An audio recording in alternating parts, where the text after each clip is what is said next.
Hi, my name's Alan Greyeyes, Festival Director for the Sakihiwē Festival. We're working alongside the High Commission of Canada in the United Kingdom to bring you a series of conversations between Indigenous artists and the trailblazers who have inspired them. Before we begin tonight's episode, I've asked Elder Peter Parisian to help us get everything started in a good way. Bonjour. Anin.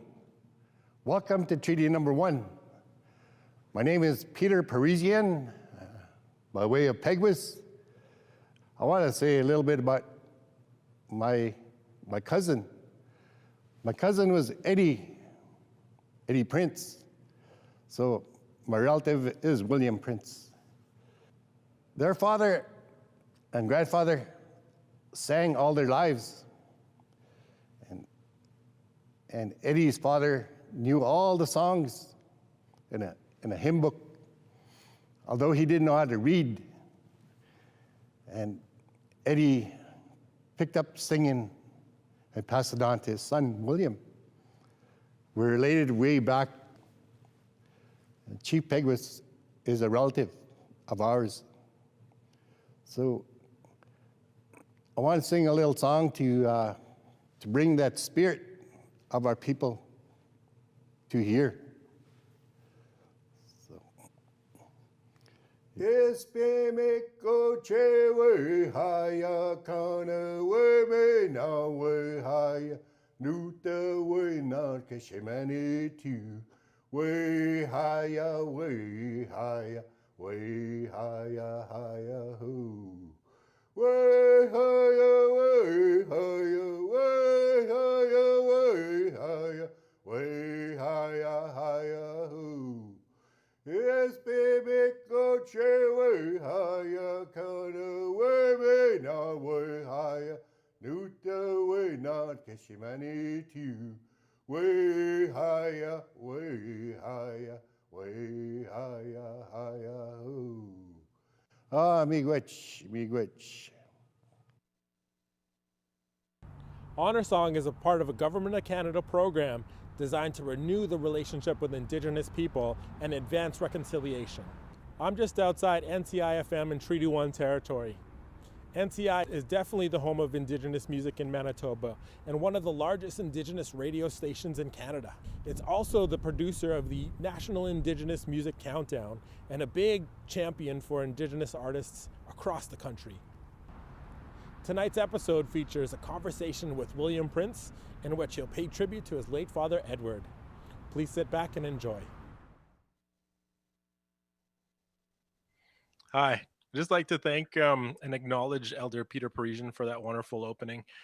Peter's actually related to myself as well, as we'll get into a little later on.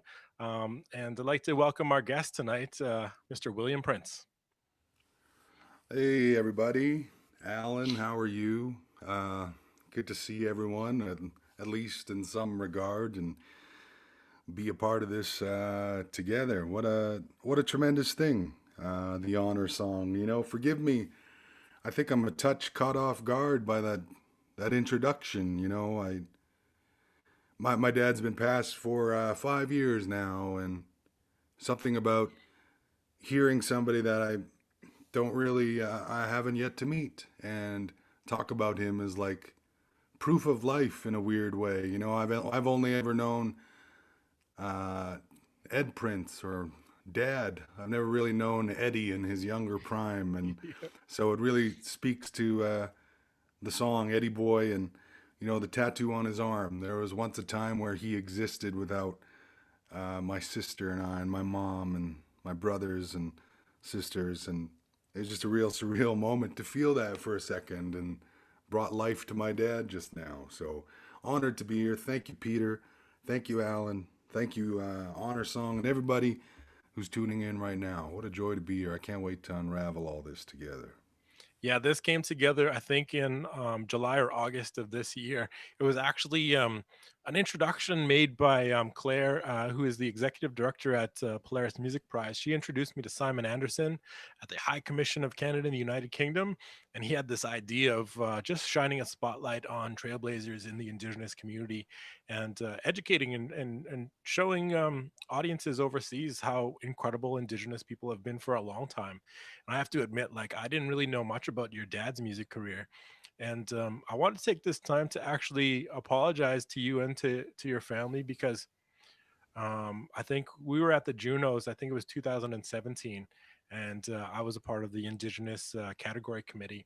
We missed the opportunity to include your dad in the in memoriam section of the gala dinner, and I thought that was good. That would have been incredible to have you on that stage. That because I really feel that was a big turning point for you when the world or the Canadian music industry got to see the talent and the amazing experience that is William Prince. And again, I apologize for not being able to get the Karis and the Juno folks to include your father in that presentation because it was definitely You know, necessary. I wouldn't take too much from it, Alan. You know, you've for all the other names you amplify and lift up in this place, there's no misstep, and I appreciate all of that. I think, you know, I reflect upon my dad is alive every time I'm there, every time I sing and share and get an opportunity to raise my voice and speak on things and be heard and received. That's all a beautiful privilege that I don't take lightly. And I like to joke that if my dad were still alive, he'd probably die of happiness right now, you know? So maybe it's best he doesn't see all this because he was coming to a point in his life where the dad I had known and loved was kind of fading, you know, plagued by sickness and all those things. And um, I always say my dad was 65 when he passed, but he's probably closer to 75, you know, and Wow.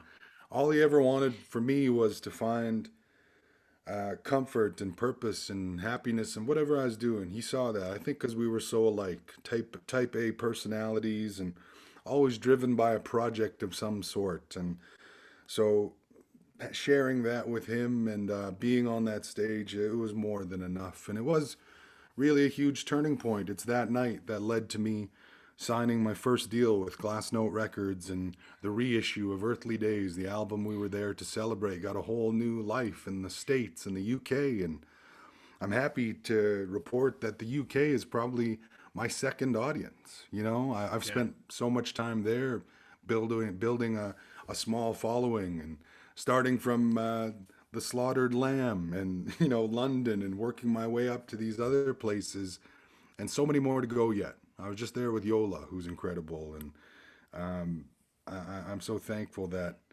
I get to carry on this tradition of song. So all things have worked out, and I talk about him in almost every interview. And now there's a whole hour-long segment dedicated to him. So I think we're doing okay with honoring my dad. But thank you, Alan. Yeah, again, I'm glad you accept my apologies, and I'd love to learn more about his music career. How many albums did he release? He put out three records over the course of his life.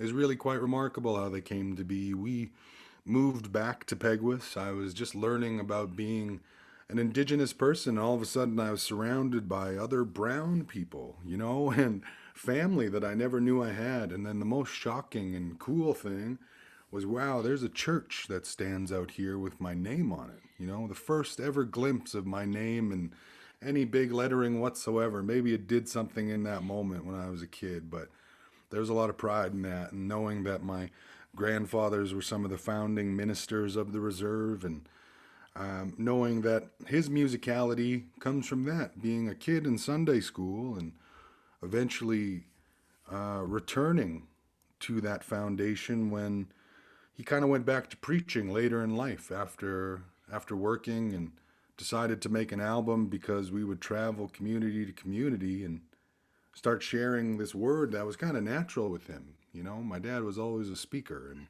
my mom would be there as well, guiding us and taking care of everything. And so it began very, very humbly in the great Eugene Rat's basement down near Fisher River Cree Nation, just about the halfway point. And he's a relative of the family as well, and he's the Peguis sound man. If ever there's an event or Treaty Day celebrations that need sound, he was the guy on it. And so he had this old mini disc recorder in his basement. I think it was even predating ADATs, and we went down there and banged out 20 songs in one scope of an evening, the best takes that we possibly could. Recorded it to this kind of not so conveniently transferred media, and and then brought it to Winnipeg, had another person engineer it, work on it, mix it, give it some life, and then there we had it, my dad's first record. And it was called It's Supper Time, and it was based on the old Johnny Cash classic, and that kind of gave way to, I guess, his rejuvenated singing career, because then all of a sudden he would travel more places and leave these albums behind, and ultimately led him to making a Christmas record. So we had two seasons of music, and then the third record before he passed would have been us just starting to refine it enough. You know, I was about 16, and I played all the instruments, the drums and bass, guitar, laid all the foundation. We brought in a piano player, and I was just starting to really learn a little bit of finesse, and, you know, less is more, and first lessons in those things. So I was always very hands-on and involved in his projects, and lo and behold, it led me to a life where I ended up in studios and traveling to different communities to sing. So That's crazy. And I think in season 1 of Sunday Verse, and I'd like to talk more about Sunday Verse, you talked about the starting points for yourself, and those experiences with your family, and but yeah, back to your dad. Like, who are some of his musical influences?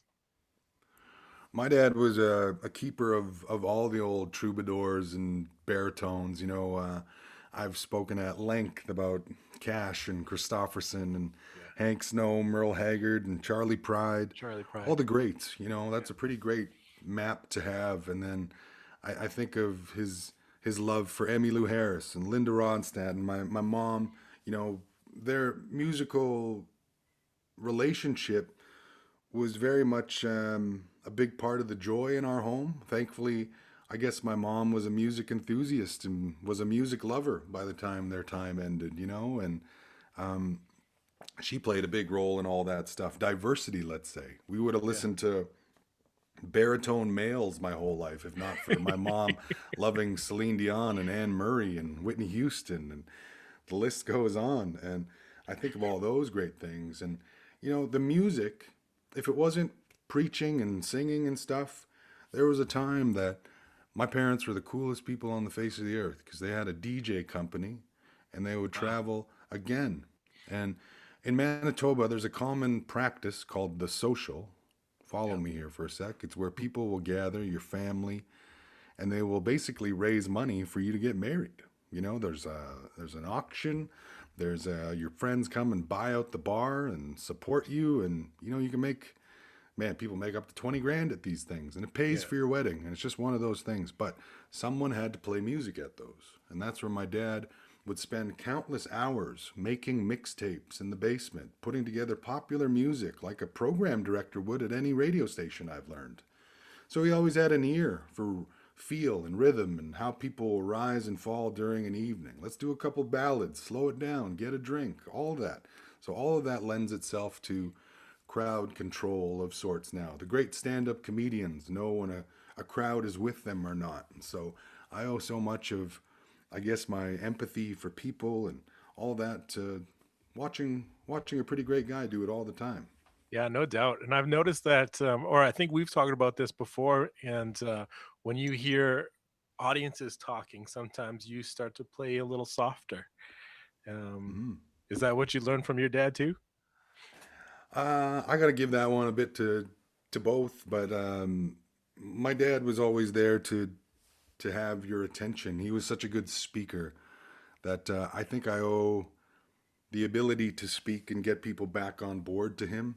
I can owe Yeah, crowd and quietness. I owe a lot of that to my good friend Scott Nolan. You know, that's a yeah, whole another hour long story, one of these that we could do. But between the two, at the beginning of my musical life and now during, its growth and everything. I've had some pretty great people here to help lead, show me things. So I am the community that's made me a success. It's not just me. Yeah, no, that's beautiful. And that's how I kind of feel like growing up here in Winnipeg and in Treaty One territory. And I tell my daughters this is that we don't have to be scared of ghosts. We don't have to be scared of monsters because our ancestors are with us here in this Yeah. territory. And I got to admit, I hate being in the cold temperature. I hate being in the winter. But my daughters often remind me that we can't move to the south because our ancestors aren't there. And that same with our community is here too. And so, yeah, I understand where you're coming from. I wanted to talk a bit about Gospel First Nation. Is that like I kind of wonder, is that like I've listened to the album, which is new, and it was just released about a month ago. Is that correct? Yes, October 23rd came out. And is Gospel First Nation a place or is it a feeling? I wasn't really sure. It is both in a way. Gospel First Nation is the name that I gave for the collective communities that would have been housing predominantly First Nations residents. First Nations people, of course, being the predominant Indigenous people south of the Arctic Circle here in Canada. Many nations across Canada, as diverse as the territories that they come from, and many different teachings, all those things. But the life that I grew up around, yeah. Where were we headed, Alan? Direct me one more time. I just want Was to give Gospel that. First Nation Yeah. a place or a feeling? Yes. Okay. Yeah.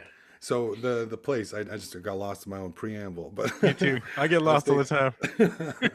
I was thinking about, it's very much encompassing of all these different communities that my family would have visited, singing this music. And I have to shout out, Little Saskatchewan and Fisher River Cree Nation and Fairford. And I think of these places fondly because they were our go-to spots. Hey, so-and-so is having a church service over on this reserve. We just got wind. This is before Facebook could let you know. Like some old timer would call one another, and then the word would get around, and all of a sudden, okay, by faith, we're going to find the church, and it's going to be fine. That was always a part of that. So Gospel First Nation is all those places, because though Christianity within the First Nations community is a difficult subject to discuss, because these things were used as tools by the oppressor, you could say, to colonize and assimilate the First Nations people, ultimately with the plan to extinguish Indian identity. And that's a big part of Canadian culture that sometimes isn't brought to the forefront when we're celebrating our generosity and, how great a hockey nation we are and how friendly and open and receptive we always are. Those Canadians, they're perfect. And, it's not at all like that. And Gospel First Nation sort of started to ramble, pardon me, in my mind, because all of a sudden I'm declaring my solidarity over and over every day, it seems, with the people fighting in the Black Lives Matter movement right now, running throughout America, this mistreatment of people of color. And it's very much the same on the other side of the border. And I thought, this is my time now to start speaking on these things. And so Gospel First Nation, that's the opening dialogue. Look at this place where I grew up, so I can at least attest to a point of perspective and put some validity behind what I'm trying to say in observing two very different lifestyles. And I heard you mention on Sunday Verse that this album was 100 years in the making. That's beautiful. Yeah, the Prince Memorial Chapel has been standing since 1929. The services would have been before that. The singing of hymns and all those things. It's neat to see the history come about. People have reached out saying that, yes, I've had family of mine attend service there and get married there, and I've said goodbye to my grandmother there. And oh my goodness, it's something, because it's uncovering something I knew wasn't hidden, and that's that a lot of First Nations people, even though this idea of Christianity and faith and believing in Jesus and a Lord and Savior, all those things are tools, items of control, but they were also items and tools of, adding a bit of joy and breaking up some of the monotony, the, redundancies of living in akin to a small town. Not a lot changes on the reserve day to day, and sometimes it can be quite bleak. And, these are places where housing is inadequate. A lot of times, different reserves won't have access to clean drinking water. The very things we take for granted in the morning that, geez, I got to drink tap water again. Yeah. Imagine that's not an option and has never been. There are communities in Canada with dozens of years of boil water advisories, and so I think now that people are listening to me is the time that I can speak on this as much as I know anyway. The access to clean water is a very important issue. My dad actually grew up in Petersfield and settled in Petersfield to build a home in Petersfield, and for the longest time did not have, and he still, when he passed earlier this year, he still didn't have running water. But that also makes me like, it is a tragedy, but at the same time, he used to joke around that he'd say something like, I'll have a shower once a week, whether I need one or not. And so I think, like, even though we're going through a lot of hardships, there's still a lot of humor in our communities. And like I think we mentioned earlier that our fathers actually grew up together. Yeah. And I honestly, I didn't know that. I didn't grow up with my dad's family. I grew up with my mom's family, and instead of making home trips home to Peguis, we made trips to Sarazin. But yeah, you were mentioning earlier on, and I didn't know this until your dad had passed, and we were sitting at the Junos before the Junos. And we It was got to actually talking about Planet it. Indigenous in Oh, that's Toronto. right. Yeah. The day my father died, I got the call 2 hours before boarding the plane to go play a festival in Toronto, and it's the call you wait on your whole life. And I could just tell from my sister's voice exactly what had happened. And my mom and sister looked at me and said, "You know what?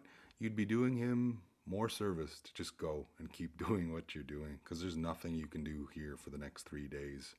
Yeah. And so I set off, and that's something, man, to play a show on the day that your father passes. And I felt like by the end of it, I was consoling others, And it's that day in that lobby that we found out, and I found strength in the fact that yes, we are family. And again, just like Peter at the start of the show, where he spoke on my dad's proof of life in a way, it's like, wow, I'm staring into the face of all the Greyeyes that my dad would have mentioned growing up, and again, gives him a special life in my heart and everything. So that's a neat time. Hey, Yeah. you've been telling me for years, and I finally clicked in that we're family. And had I known, I would have pushed harder back in the Manitoba music days or something.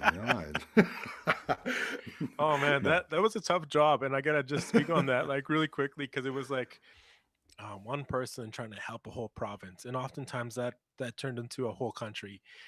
At the time when I just started out, there just wasn't a lot of support for Indigenous artists, and I'm proud to sit here today and say that there is a lot more now. But I wanted to get Alan's back in. being very Alan's being very modest, everybody. Just so you know, you don't know Alan's rep around this city here in Treaty One territory, Winnipeg. But Alan is probably, without a doubt, anyone would agree, one of the biggest advocates and champions for all people of Indigenous music makers. Let's say, not this genre, this idea that there's Indigenous music. There's music made by Indigenous people, and Alan is always the one to go to the front line for all of us and find these opportunities, so much so that he was running the whole show at the Indigenous music program. And that in a time when it would find me gigs, wow, I'm going to make $600 for a whole hour of my time on Canada Day somewhere. Oh my goodness. At the time, that was enough to fuel the fire to keep going, that yes, I can maybe do this someday. So And things have just changed so much. It's so incredible to see like yourself on these huge stages. And I think in Sunday Verse season 2, you actually talked about like discovery and reflecting on Charlie Pride and people hearing him on the radio and discovering that he was a black man. And then mhm, for this, in a similar vein, people hearing you and discovering that you're native. Um, mhm. like Well, how did you feel? Yeah, go ahead. sorry, Sorry. finish your question. Sorry. No, I just that was it. Oh, and in how I felt about it. Yeah. Um, well, I touched on again the parallels. I think we should mention that Sunday Verse is an audio series that I have that basically accompanies the records I put out, and it's really there to just explain myself at length, like what I'm intending, without taking away all the, you know, interpretation that you can find on your own, but talks about these themes. And um, again, where were we headed? Yeah, discovery. Like I think Discovery. you reflected on like kind of kind of feeling like you were being reduced to a sentiment. Like you were Sure. being reduced to like a first for the Oh yes, Indigenous in people. the with the Charlie Pride thing, and just Yeah. being like, because that was the thing back in the day when it was just radio and there wasn't really television image or photo to get out there, and all of a sudden, wow, who's this Charlie Pride?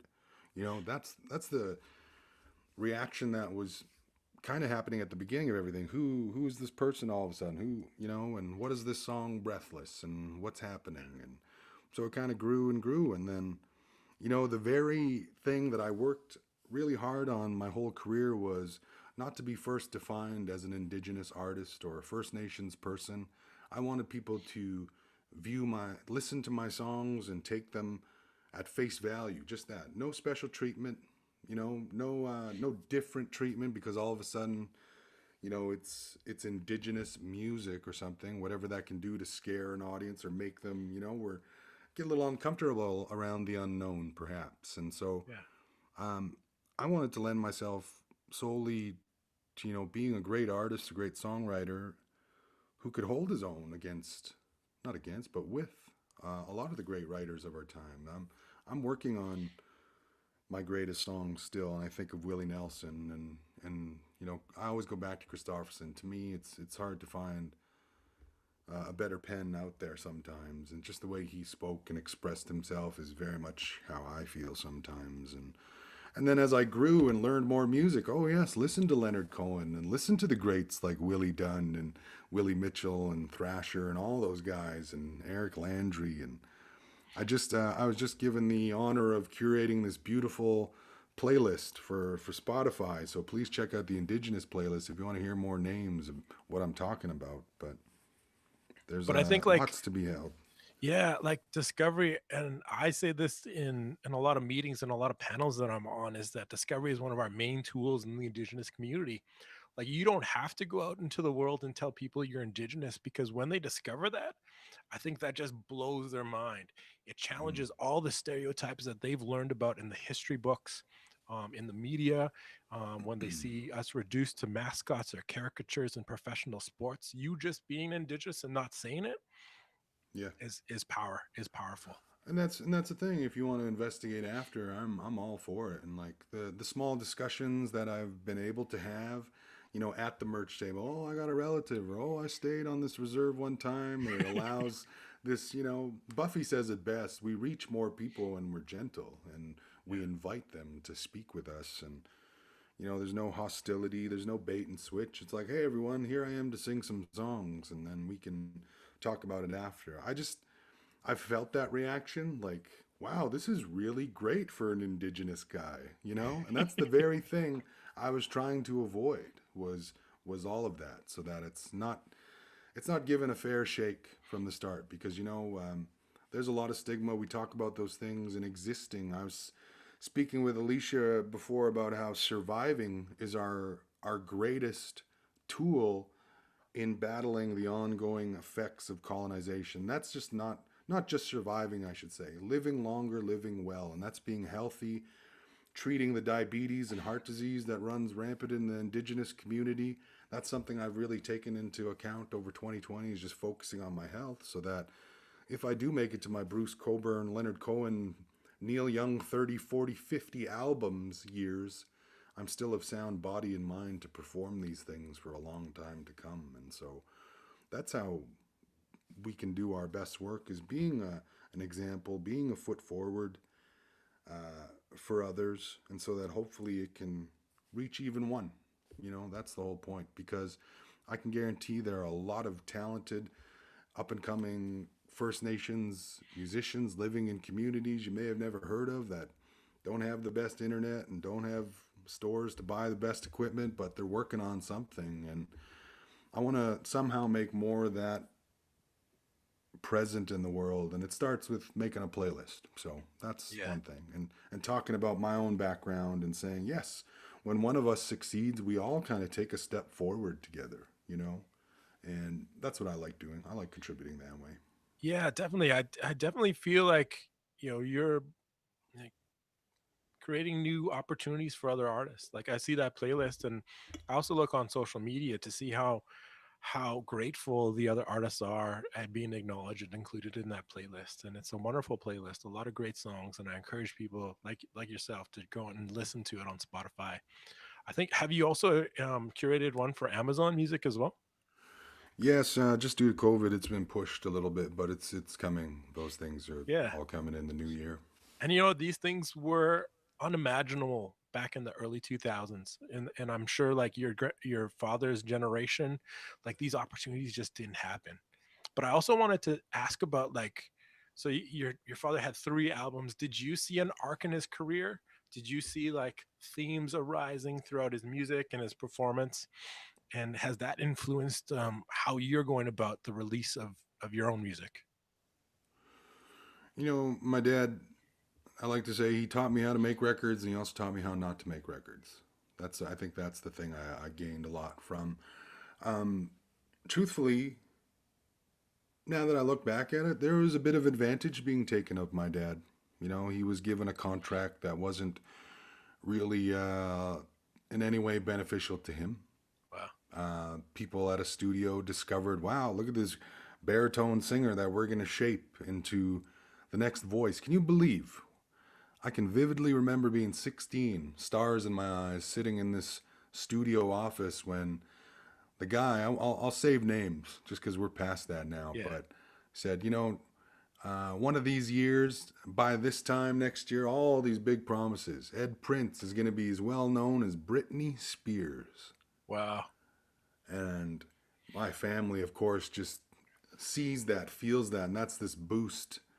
And then really it's just like, what a load of shit that is, really, when you think about how they did that to entice and bring him. And I'll sign anything if that's what's going to happen. I'll do, Wow. I'll do this and I'll sing, and don't worry about the back end. Don't worry about the costs and recovery. We never knew any of that.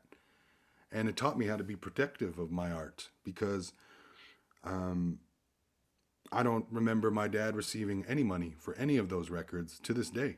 And I think now, just the other week, I finally registered my dad as a SOCAN writer here in Canada so that he can collect royalties from the song that he wrote on Gospel First Nation, so that he collects part of the royalties from the chorus I placed at the tail end of Grace, the closing track on my Earthly Days record.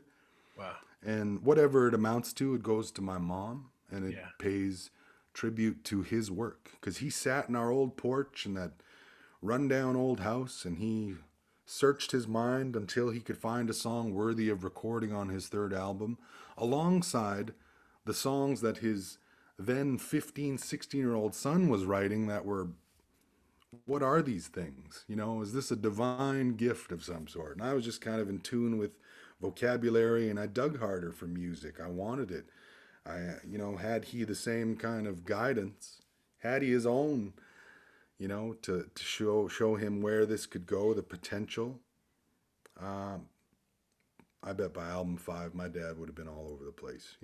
He just Yeah. lost his life and lost his strength and energy, and it just wasn't a thing. After a while, it kind of became a bit burdensome to think of all those things, the complications behind, well, we made you a record and we signed you, but now go pay for the production fees and, go do all this and rent your own drums. Run over to the studio. I remember running over there to rent the drums, set them up, play them. I didn't get paid. I wasn't paid anything by this big studio signing my dad and going to make him into something. So he gave me a lot of heads up on what I wanted in terms of quality and how I wanted to record the music, but also how I was going to keep control of it. Nobody was taking anything from me that wasn't theirs.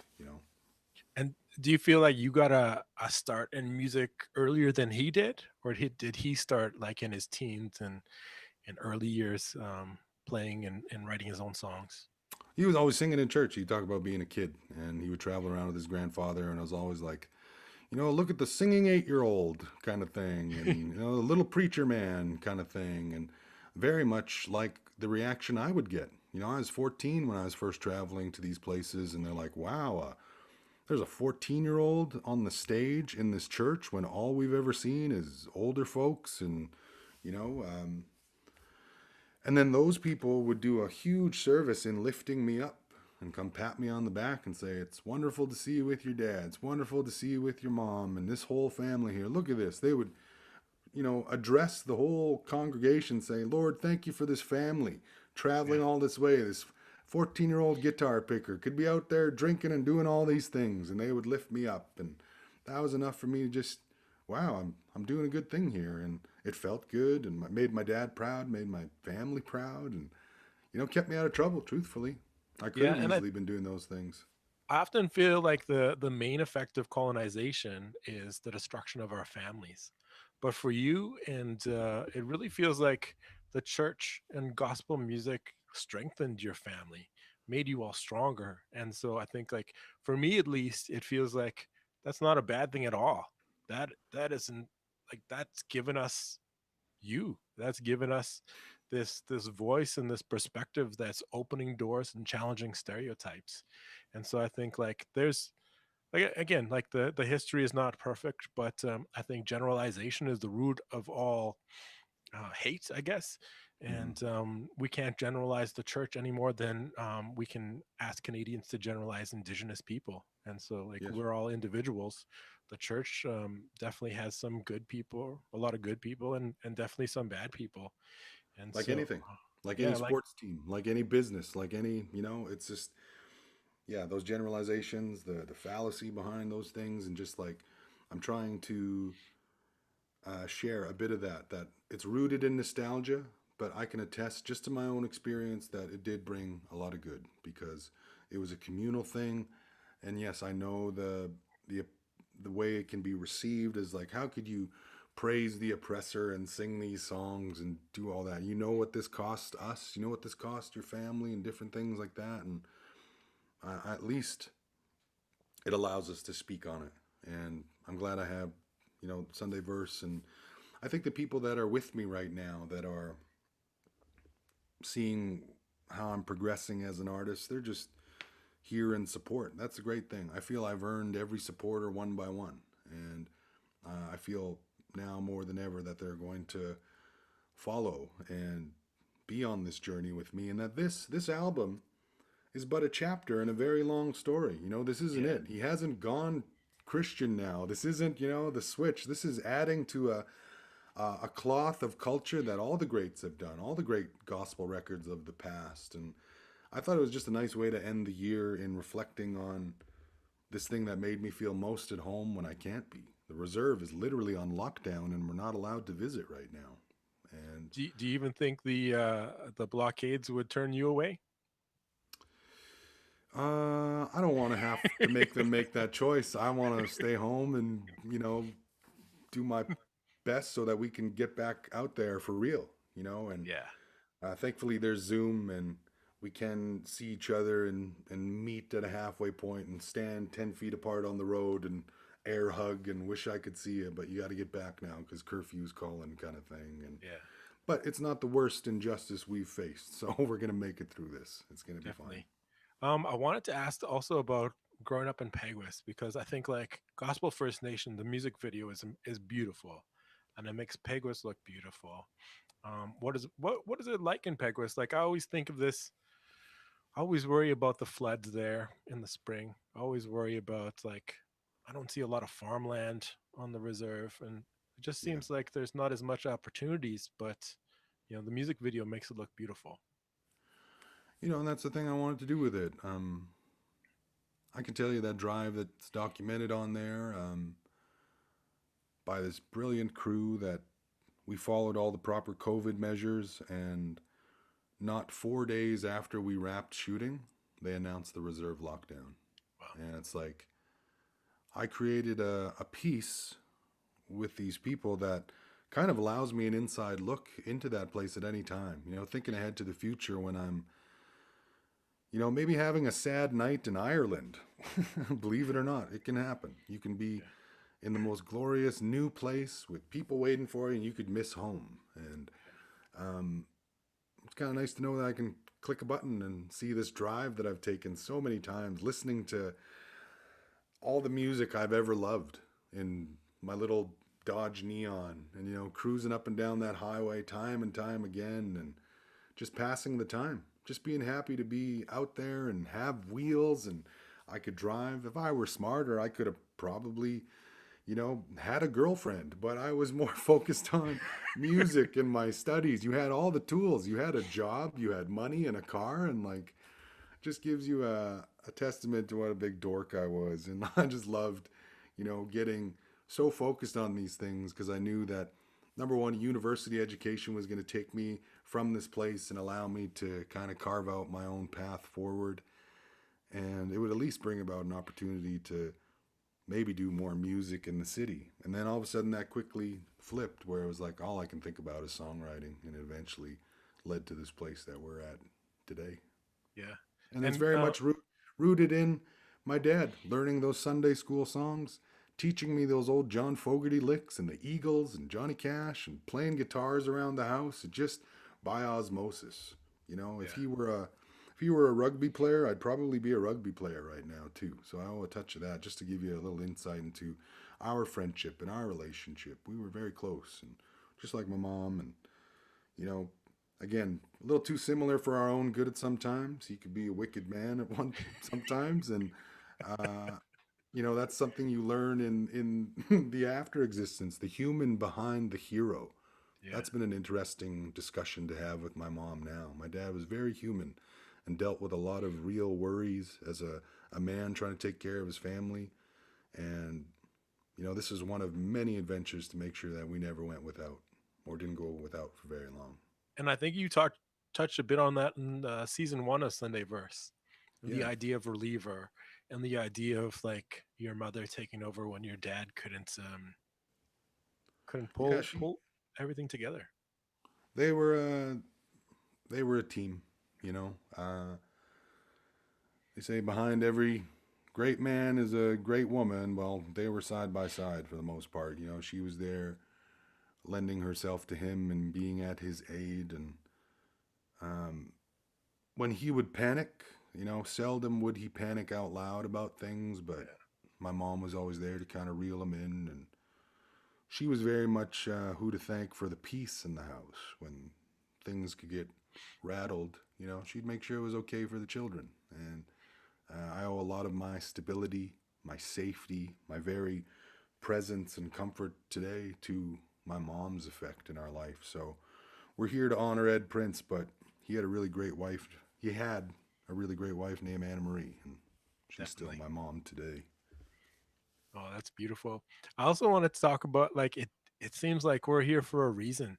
Like, we Honor Song came together before we knew anything about Gospel First Nation. But we're sitting here today paying tribute to your father. With a new record. Can't believe it. Yeah, talking about this album that, again, pays tribute to your father's legacy. Can you tell me a bit about the other songs on the album? Because we've talked a bit about the title track, but what else do we have on the album?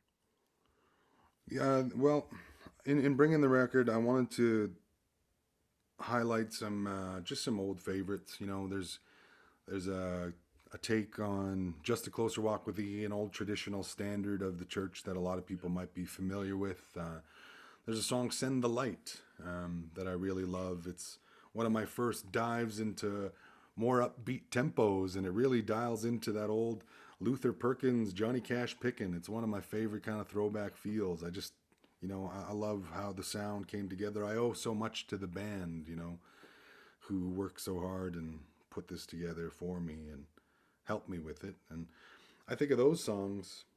There's a song I wrote when I was just a kid, you know, in dealing with the passing of a beloved community member. I would have brought this song to my parents at 3 a.m, showing them, and from there it went on my dad's third record, so I decided to bring that one back to life. And one of my favorites ended up being an old song sung by many First Nations men, a song called Higher Power, written by a gentleman named Bob Norman from the Flying Dust Reserve. It's right near Meadow Lake, Saskatchewan. This is from what I gather over the limited knowledge on the internet, but just by grace, right before we recorded it, I found an old rendition on YouTube, and somebody mentioned his name, and sure enough, it checked out, and I was able to give proper credit and hopefully make that family feel heard and respected in our take on it. It's a song that deals with alcoholism and, you know, the idea of higher power and First Nations people allowing room for many truths. And though we don't believe the same thing all the time, we can have respect for your belief and carry our own with confidence and not be fazed by any, you know, dismissal of it or anything like that. So higher power is talking about Lord, you know, creator, cosmos, all those things, he or she, whatever it is out there, whatever the architect stands by, we allow room for the possibility, because there's no way we can know everything, and there's humility in acknowledging that you don't.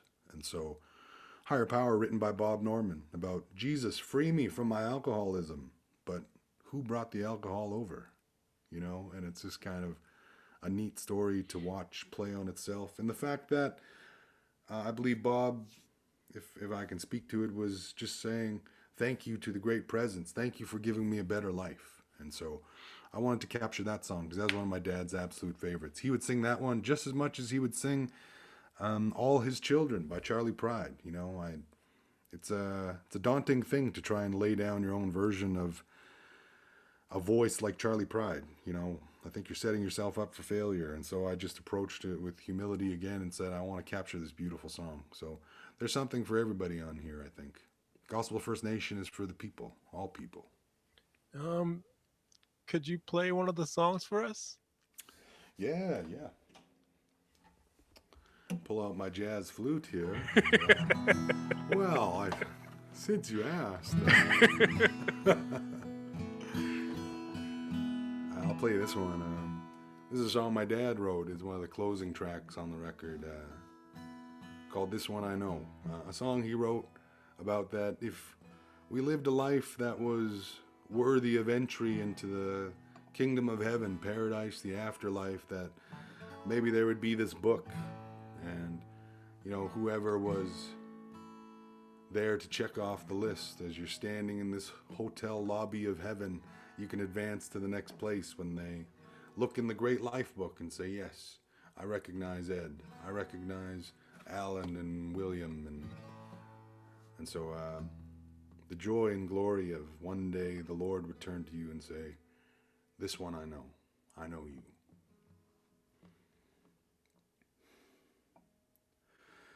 As I walk through this world and its trials,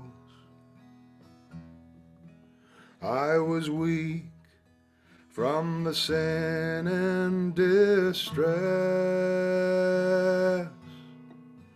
There I was in total denial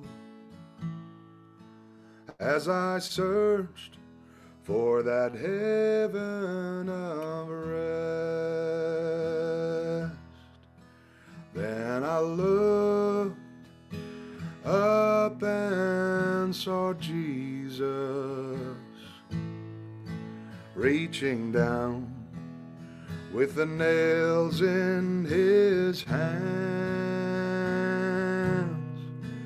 It was me that one day he had died for.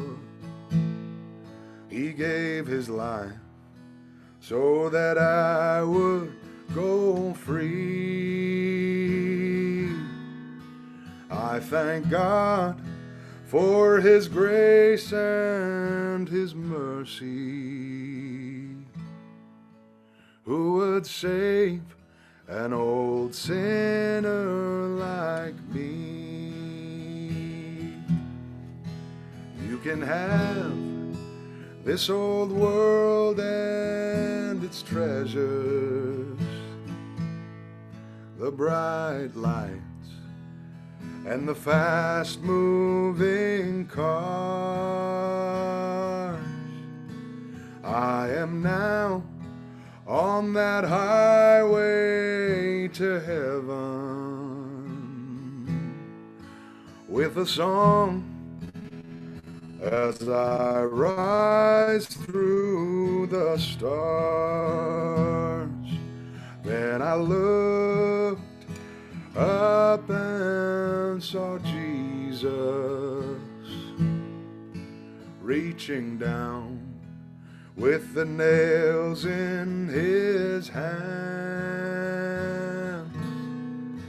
It was me that one day he had died for.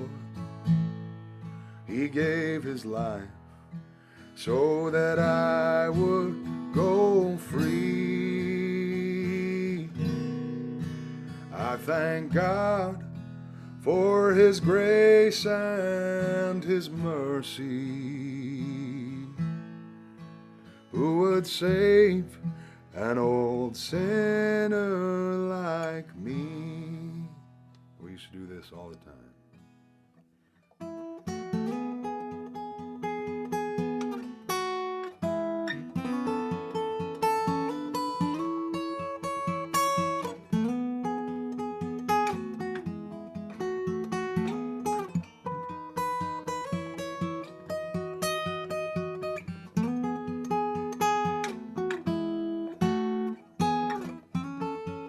Playing this since I was about 15.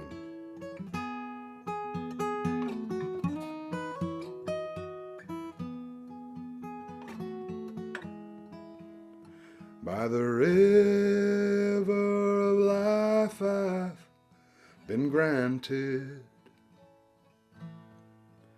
and I know, oh pardon me, by the river of life I've been planted, and I know we must reap what we sow. There are things in this world I've been granted, with the hills and the valleys so low. When he opens the life book in heaven, he will turn and say, this one I know. When he opens the life book in heaven, he will turn and say, this one I know.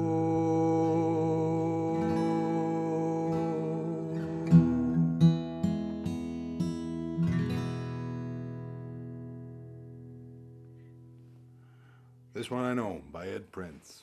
One of the only songs he ever wrote, but it's a gooder. That's beautiful. Well, we're coming to the end of the hour, and I want to take this time to actually thank yourself, thank your team, because it's also, I think I was going through the emails. We probably exchanged about 40 emails going back and forth just to make this all happen. So I want to thank Shauna and Vanessa for all the work that they put into this as well. Yeah. The community. Yes, thank you very much. Definitely. I also wanted to thank, this is the season finale for Honor Song. We're working on a second season, and I wanted to thank Simon Anderson at the High Commission of Canada and the United Kingdom. Thank you, Simon. I wanted to thank Lindsay Sarazin, who's our technical director, Denise Darling, who does all our motion graphics, which are really nice. I wanted to thank my wife, Destiny, for helping me film some of the intros. I thank my partner, Alicia, for making tea and making sure our house looks nice all the time. Thank you. Yeah, I got a nice cup of tea too before this. Yes, cheers. Nothing without the ladies who build us up, that's for sure. Yeah, so it's been this has been a wonderful experience for myself, getting to know Indigenous artists and some of the trailblazers who have inspired them in more detail. Like I said, I didn't know much about your father going into this, and I feel like gotten a lot more of his backstory and really getting a good sense of what's made you into this into a trailblazer of your own. So again, I'd like to thank you for your time and thank your team again, and along with everyone who's helped make this possible. Oh, my pleasure. Thank you for having me, Alan, and everybody for tuning in. Every time we do something like this, I'm more and more grateful. So thank you, everyone. And I think that concludes our episode. Please feel free to share this with your loved ones or your circle, and hopefully we'll see you again real soon.